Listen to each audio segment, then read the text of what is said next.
अस्सलाम वालेकुम व्यूवर्स, कैसे हैं? होप सो सब खैरियत से होंगे। तो again welcome to my YouTube channels. और आज मैं आपके साथ बहुत ही मुफीद इंफॉर्मेशन लेके आया हूँ वर्क परमिट से रिलेटेड। इसके हम डिस्कस करेंगे कुछ बेनिफिट्स क्या हैं, ये हम कैसे ले सकते हैं, अगर हम बाहर बैठे हैं तो अगर हमें कोई ऑफ़र होती है तो वो हमने कैसे अवेल करनी है। तरक्की के वर्क परमिट के फ़ायदे काफ़ी ज़्यादा हैं, मगर साथ में एक दो रिस्ट्रिक्शंस भी हैं। ये सारी चीज़ें अभी हम डिस्कस करेंगे। तो डिस्कस करने से पहले काइंडली मेरा चैनल सब्सक्राइब करें, लाइक कीजिएगा वीडियो को और कमेंट कीजिएगा कि आपको वीडियो कैसी लगी, तो कितना बेनिफिट मिला इस वीडियो से। क्योंकि काफ़ी दोस्तों की क्वेरीज आ रही थी कि ये वर्क परमिट हमें लेना चाहिए नहीं लेना चाहिए, हमें कैसे मिल सकता है और पर्सनली हम ले सकते हैं या नहीं ले सकते। इसके बारे में अभी मैं आपको बता देता हूँ कि सबसे पहले तो मैं स्टार्ट करता हूँ कि वर्क परमिट हमें लेना चाहिए या नहीं लेना चाहिए। किसको? पर्सनली वर्क परमिट लेना वो सही नहीं है। वो कैसे सही नहीं है? फर्स्ट तो आप पर्सनली पहले आप अपनी कंपनी ओपन करेंगे, कंपनी को रन करेंगे, उसमें आप कुछ एसेट्स दिखाएंगे। 6 मंथ 7 मिनिमम 6 मंथ आप अपने उसमें एसेट्स दिखाएंगे कि आपका वर्किंग कैपिटल अच्छा है, तो उसके बाद आप वर्क परमिट को अप्लाई कर देंगे। वर्क परमिट आप जैसे ही अप्लाई करेंगे उसके बाद आपको उसकी भी इंश्योरेंस भी पे करनी पड़ेगी, जो 2023 मार्च 2023 आज के मुताबिक 2500 से ऊपर ही है, नीचे नहीं है। मिनिमम 2500 है हर मंथ की, वो पे करनी पड़ेगी। एक पर्सनल है या फिर कंपनी से मिल रहा है, दोनों सूरत में इंश्योरेंस तो पे होती है, मगर इंश्योरेंस मैं आपको बता रहा हूँ कि 1 मंथ की ये है। अब पर्सनल में क्या होता है, सबसे पहले तो आप इधर आएंगे, आप पहले आपके किमलक लेंगे, इकामत इधर की लेंगे, रेजिडेंस परमिट लेके उस पर काम स्टार्ट करेंगे, अपनी कंपनी ओपन करेंगे। कंपनी में 6 महीने आप एक अच्छा एसेट शो करवाएंगे। उसके बाद आप वर्क परमिट की तरफ चले जाएंगे। आप वर्क परमिट अप्लाई करेंगे और वर्क परमिट मिल गया। 1 साल तो आपको बड़ा अच्छा लगेगा, 1 साल भी नहीं कह सकते, 9 महीने आपको बड़ा अच्छा लगेगा। मगर 9 महीने के बाद आपको अगर जब रिन्यू करवाएंगे तब आपको 5 तुर्कश लोग शो करवाने पड़ेंगे, उनकी सैलरी शो करवानी पड़ेगी। तो वो तो आप अपने अकाउंटेंट, जिसको इधर मुहासेबी कहते हैं, उसके थ्रू आप अकाउंट मैनेज कर लेंगे, उनकी सैलरी शो करवा देंगे, कोई भी 5 बंदे पकड़ लेंगे। मगर उन पर जो मेन चीज़ है वो इंश्योरेंस होगी। एक बंदे की इंश्योरेंस आज 2023 के मुताबिक 2500-600 है एक बंदे की। तो 5 तुर्किश लोगों की इंश्योरेंस और एक आपकी इंश्योरेंस, जो आपने जो फर्स्ट वर्क परमिट लिया हुआ था उस पर आप पे करते आ रहे हैं हर महीने, वो भी। और ये जैसे जैसे इन्फ्लेशन रेट ऊपर को जा रहा है, महंगाई हो रही है, ये भी इंक्रीज़ हो रही है, ये इंश्योरेंस भी। मैं आप कंसीडर करें कि अगर 3000 इंश्योरेंस भी है आने वाले दिनों में, क्योंकि डॉलर अभी और ऊपर को जा रहा है, तो 5 लोगों की इंश्योरेंस 15,000 आप हर महीने वो पे करेंगे। 6 पर्सन आप होंगे, 6 लोगों की 18,000 इंश्योरेंस पे करने पे आप अपना वर्क परमिट जो है वो अपने साथ लेके चल सकते हैं। अदरवाइज आपके वर्क परमिट आपके लिए उल्टा नुकसान की तरफ जाना शुरू हो जाएगा। दूसरा, इसका किनको लेना चाहिए? ये उनको लेना चाहिए यहाँ तो जो अपने मुल्क में बैठे किसी में भी एशियन कंट्रीज़ हैं, क्योंकि वही मेरी लैंग्वेज समझ रहे हैं, वो अपनी कंट्री में बैठे अप्लाई करते हैं, उनको वहाँ से ऑफ़र लेटर आता है कि जी हम आपको इधर जॉब दे रहे हैं। अब वो उधर ऑफ़र लेटर जो जाएगा वर्क से रिलेटेड नोटराइज ऑफ़र लेटर जाएगा, आप उसकी बेस पे वर्क वीज़ा अप्लाई करेंगे। आपको 90 डेज़ का उस कंपनी की तरफ से जो लेटर इशू होगा उसी बेस पे आपको 90 डेज़ का वीज़ा मिल जाएगा। आप इधर आएंगे, वो कंपनी आपकी वर्क परमिट अप्लाई करेगी, तो वर्क उसमें आपको बेनिफिट आएंगे। बेनिफिट वर्क परमिट में दोनों तरह से है। उसमें बेनिफिट ये आएंगे कि आपको वो 3000 इंश्योरेंस नहीं पे करनी पड़ेगी। हाँ, अगर कंपनी आपको कहती है कि आपने ये 3000 इंश्योरेंस पे करनी है, तो अगर तो आपकी अच्छी सैलरी है, आपका माइंड है तो आप पे कर लें, नहीं माइंड है तो आप बता दें भाई हम ये इंश्योरेंस में हर महीने हम नहीं पे करेंगे।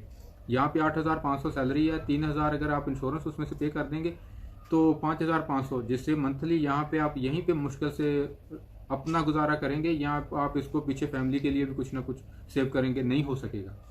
इसलिए आप अपना उसका डिसीजन आपके ऊपर है। ये मैंने आपको इसलिए बता दिया कि यहाँ पे कंपनीज ऐसे करती हैं कि हम इंश्योरेंस वर्क परमिट तो आपको दे देते हैं अपने एम्प्लॉय को, मगर इंश्योरेंस आप पे करोगे फॉरनर को, क्या ये बोल देते हैं।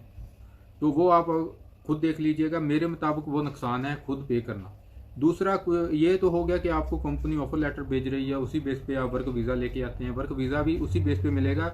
अदरवाइज आप सिर्फ टूरिस्टिक वीज़ा पे ही आ सकते हैं। तो उसके लिए टूरिस्टिक वीज़ा के लिए आपको कहीं से ऑफर लेटर और यहाँ से स्पॉन्सर लेटर की ज़रूरत नहीं है। उस सूरत में मोस्टली ये क्या करते हैं कि ये मोस्टली रिफ्यूज़ कर देते हैं।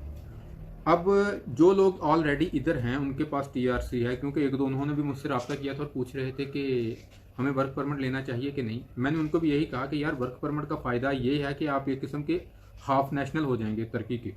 उसमें आपको मेडिकल्स के लिए सारी सहूलियात मिलेंगी।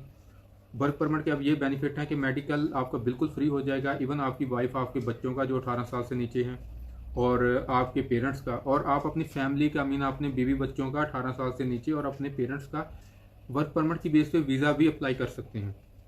उनको स्पॉन्सर कर सकते हैं, वो भी इधर आ सकते हैं। जो आपके पास बेनिफिट है वही उनके पास। सिर्फ इसमें फ़र्क क्या होगा? इसमें फ़र्क ये होगा कि आपके पास पासपोर्ट नहीं है या इधर की किमलक नहीं है, वर्क परमिट है, तो सिर्फ वर्क परमिट है, आपको 50% इधर के बेनिफिट वही मिल रहे हैं, सिवाय पासपोर्ट के आपको सारे बेनिफिट मिलेंगे। इवन के आपके पास वर्क परमिट है 8 साल तक, पहले ये था 5 साल, अब है 8 साल तक। आप अगर आप वर्क परमिट अपने साथ कैरी करते हैं, 8 साल तक इधर उसका टैक्स पे कर रहे हैं, मीन इंश्योरेंस पे हो रही है, उसमें कभी भी किसी किस्म का कोई प्रॉब्लम नहीं आया, कोई इलीगैलिटी आपने नहीं की, तो 8 साल बाद आप एलिजिबल हो जाएंगे यहाँ की सिटीजनशिप के लिए। मीन्स के जब वर्क परमिट आ गया 50% तो आप नेशनल थे ही, 8 साल बाद आप फिर 100% यहाँ के नेशनल भी हो जाएंगे। ये बेनिफिट है वर्क परमिट के। अब नुकसान क्या है?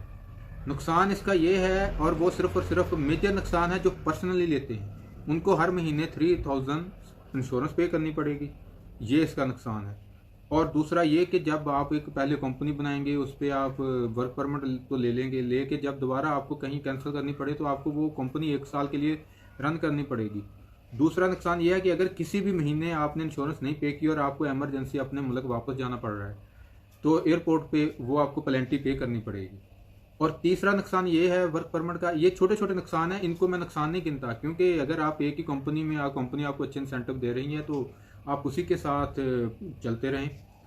तो तीसरा ये है कि जो कंपनी आपको वर्क परमिट देगी, आप सिर्फ और सिर्फ उसी के साथ काम कर सकते हैं। फ़र्ज़ करें ये नहीं है दुबई वाला, या कि मैं बाकी कहीं और कर लूँ, सऊदीया वाला वर्क परमिट लेके तो कहीं और काम कर लूँ। हाँ, अगर कंपनी के साथ आपकी म्यूचुअल अंडरस्टैंडिंग है कि भाई आप वर्क परमिट हमारा कैरी करो, हमारे पास काम नहीं है, तो तब आप अगर किसी तरफ जाते हैं एक और बात है। अदरवाइज कंपनी, अगर आप कंपनी से निकलते हैं, कहीं और काम करने जाते हैं, कंपनी पीछे से वर्क परमिट आपका कैंसिल कर देती है, तो आप यहाँ पे 100% इलीगल हो गए। आपके पास 15 डेज हो गए आउट होने के। 15 डेज में जिस दिन आपका वर्क परमिट कैंसिल हो गया, 15 डेज के अंदर अंदर आप आउट हो गए, ठीक है, अदरवाइज आप यहाँ पे इलीगल हो गए। तो यही छोटे छोटे नुकसान है, इसके अलावा और कोई नुकसान नहीं है। तो मैं अपने भाइयों को यही कहूँगा कि जिनको ऑफ़र मिल रही है वर्क परमिट की, कंपनी दे रही है और इंश्योरेंस कंपनी पे करेगी, वो आंखें बंद करके वर्क परमिट ले लें। जो अपने मुल्क से, मीन्स के तुर्की से बाहर से फॉरेनर जो अप्लाई कर रहे हैं यहाँ पे जॉब्स के लिए, और उनको कंपनी अपना ऑफ़र लेटर और वर्क परमिट की ऑफ़र दे रही है, वो आएँ, आके उन वर्क परमिट लें, यहाँ पे काम करें। हाँ, अगर आपका कंपनी के साथ बात नहीं बन रही तो आप तब ये है कि आप कंपनी को कहें जी मैं आपके साथ फर्दर कैरी नहीं कर सकता, आप कंपनी से कैंसिल होकर वापस चले जाएं, दोबारा जाके अप्लाई करें और दोबारा ऐसी ही कोई ऑफ़र अवेल अगर होती है तो वो अवेल करें। तो बेनिफिट ज़्यादा हैं, नुकसान कम है, मगर ये है कि जो आपका माइंड कह रहा है कि इंश्योरेंस से रिलेटेड, वो आप उस हिसाब से कर लीजिएगा। तो यही इन्फॉर्मेशन थी इसमें। अगर कोई चीज़ मेरी तरफ से रह गई है, क्योंकि सम टाइम मुझे भी लग रहा होता है कि शायद मैंने कुछ मिस कर दिया है, तो आप मुझे कमेंट में, या मेरा नंबर होगा डिस्क्रिप्शन में, वहाँ से व्हाट्सएप करके मुझसे पूछ सकते हैं, भाई हाज़िर है। तो इसके साथ ही इंशाल्लाह नेक्स्ट वीडियो में फिर मिलेंगे। इजाज़त दीजिए, अल्लाह हाफिज़।